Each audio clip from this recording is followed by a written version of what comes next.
Good afternoon, ladies and gentlemen. This is your Canadian captain speaking. Welcome to another feature on the delightful list, and another of my personal favorites, the Black Square Beech Duke.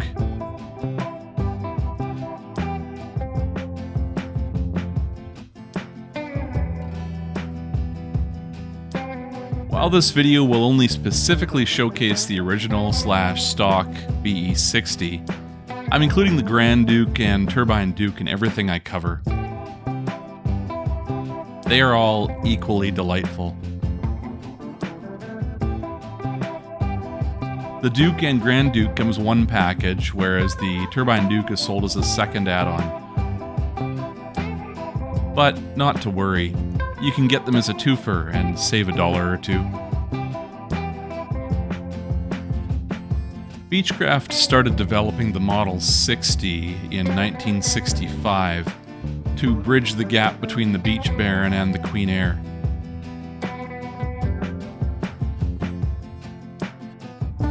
The prototype flew for the first time in December 1966, and it got its type certificate in February 1968. Deliveries began shortly thereafter in July. In 1970, the A60 model was introduced with a better pressurized cabin, more efficient turbochargers, and upgraded elevators. The final variant, the B60, came out in 1974 with further engine improvements.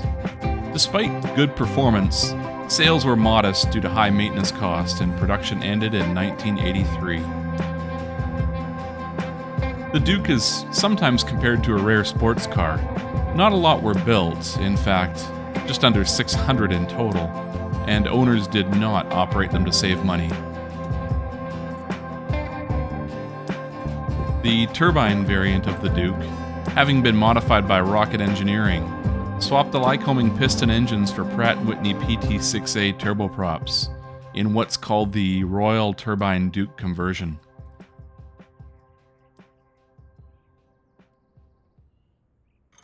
This upgrade boosts fuel capacity and useful load a touch, while also significantly shortens takeoff and landing distances.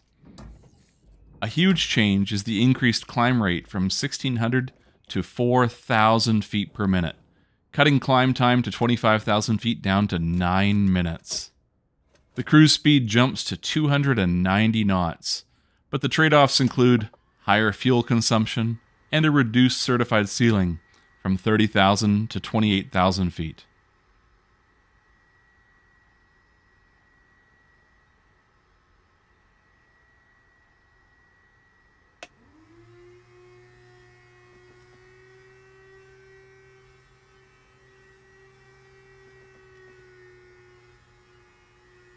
While I won't read the entire feature list, I'll paraphrase a little bit.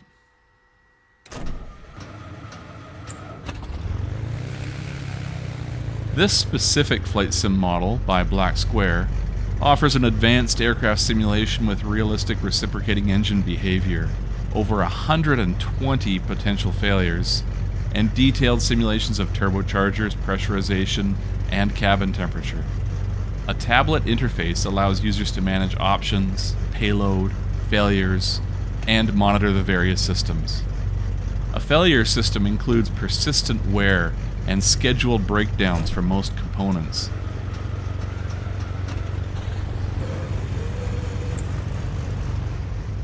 You can even configure how quickly you want these things to wear out or how often you want them to break down. So keep an eye on those circuit breakers, don't forget your run-up, and be prepared for the unexpected.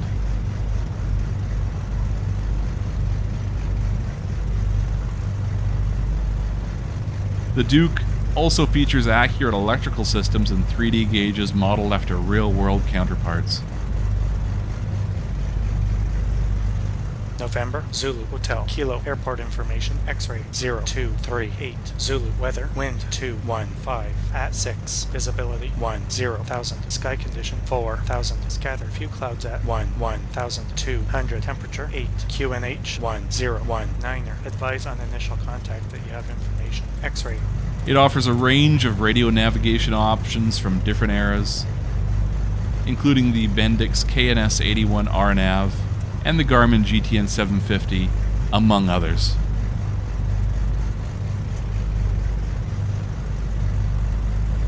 The Piston Duke package includes two versions of the 1974 B60 Duke, both the Duke and the Grand Duke.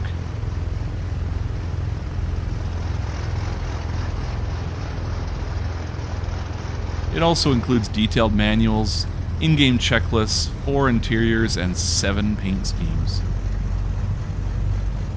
It has primarily analog instrumentation combined with modern radio systems, enhancing the challenge of flying IFR without GPS, and offering a rewarding experience for pilots looking to improve their old-school skills.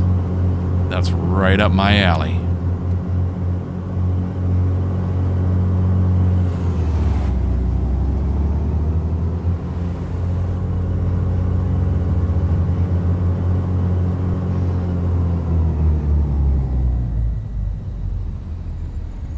Black Square's Dukes offer the following features: 160-page manual, tablet interface, 12 hot swappable radio configurations, over 130 random scheduled or performance-triggered failures, fully simulated environmental control and pressurization system, engine preheating, voltage-based light dimming, gyroscope physics simulation, ALN 90B vintage GPS, strobe light flashes in clouds, St. Elmo's fire and static discharge, KNS 81 RNAV, VOR and ADF signal attenuation and noise degradation, physics-based instrument needles, turbine engine failures, compressor stall and surging, fuel control failures. Improper engine management will slowly damage the engine. Completely simulated electrical system. Over 100 circuit breakers and failures. Shocks, pitot covers, engine covers, propane heater, and external power pitot cover flags blow in the wind. Carbon monoxide leaks. State saving for fuel, radio, and cabin aesthetics. Realistic crew and passenger oxygen depletion. Custom dynamic registration. Physics-based engine simulation. Propeller hub and unfeathering accumulator. Physics-based sound system. Instrument needle stiction and friction. Tap the glass to free the needles. Advanced turbocharger simulation. Fuel-injected engine simulation. Plug fouling, vapor lock, flooding, and backfires. JPI EDM 760 engine monitor. Everything right down to starting the engines can be a unique and interesting challenge in the Duke.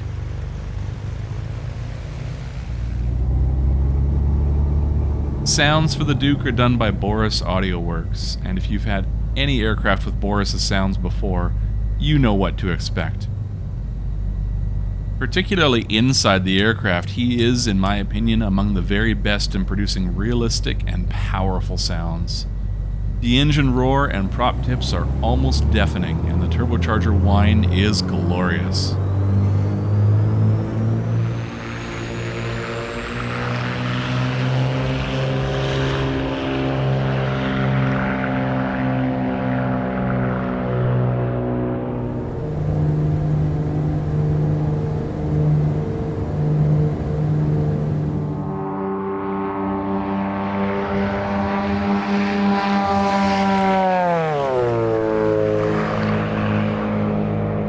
How does the Duke fly? Well, I can sum that up in one word. Smooth with a V.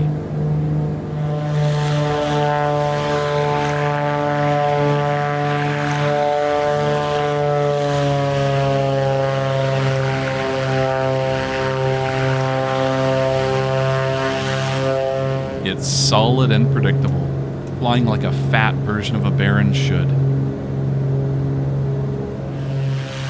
Controls are suitably heavy, but still relatively direct without being twitchy in any axis. Well, looks like we've got an engine failure. What was that drill again? Max power gear up, flaps up, identify, verify, and pull. Let's deal with it.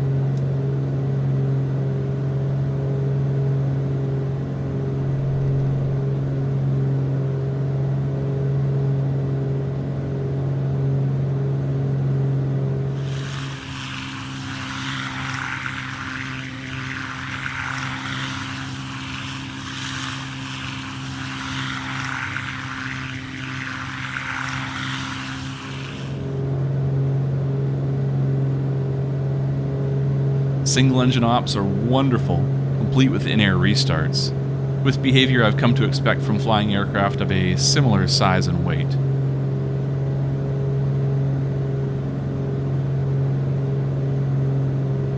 Stalls are believably realistic too, that is, they will bite you if you force it. Outside of the engine behavior, one of my favorite features is one that did pop up in the list when I listed them all, and that is the signal attenuation and inaccuracy of VOR and NDB. If you're on the outside of the range of any of these, you'll watch them flick around and hunt, just like real life. Today, we're flying out of Mount Cook Aerodrome in New Zealand. This scenery is by NZA and is absolutely superb, one that I highly recommend if you're into flying in New Zealand.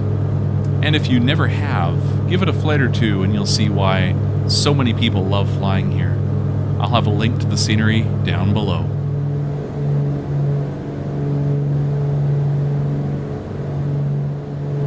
As we turn around and fly back towards Mount Cook Aerodrome, let's enjoy the sights of beautiful New Zealand's Southern Island, as well as the sounds of the Duke.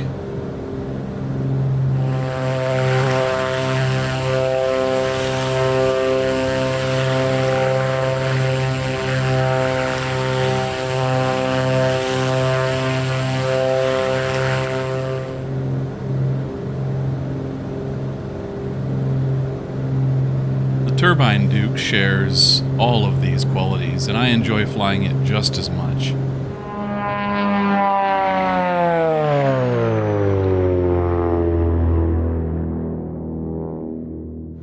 Honestly, I have a hard time choosing between the Piston, the Grand Duke, and the Turbine, simply based on the sounds.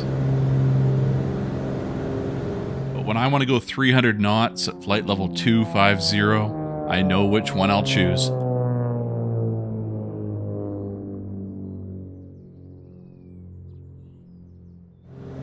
And if you are inspired to fire up the Duke, do yourself a favor and hand fly it for a while. Stay off that autopilot, just enjoy how it feels.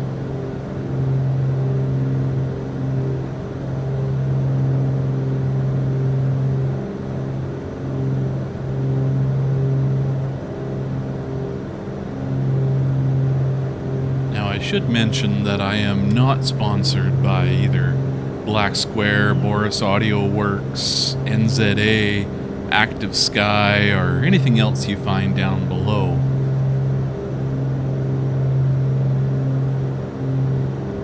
I'm just a big fan.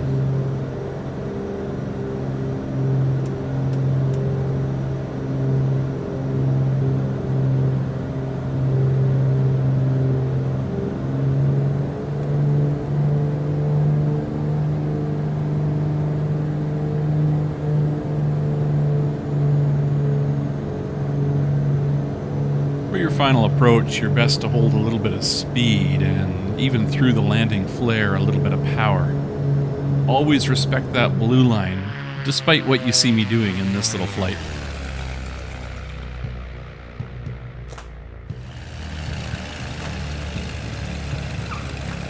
"20 feet long. We'll get it next time."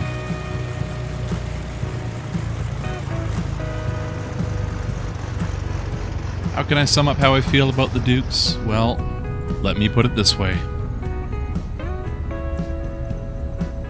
Really, if I ever find myself not sure what to fly in the sim, I'll load up one of the Dukes, and I'm never disappointed.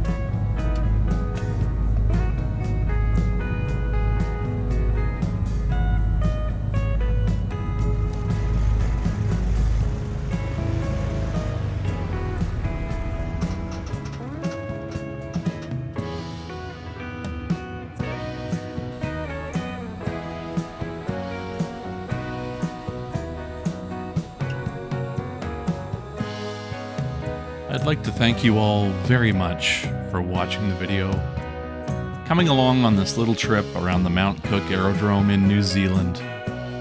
If you enjoyed this video, please like and subscribe as you feel appropriate. Drop a comment down below. And if you're inclined, you can support me on Patreon. The link to Patreon is down below. Until next time, this is CCM signing off.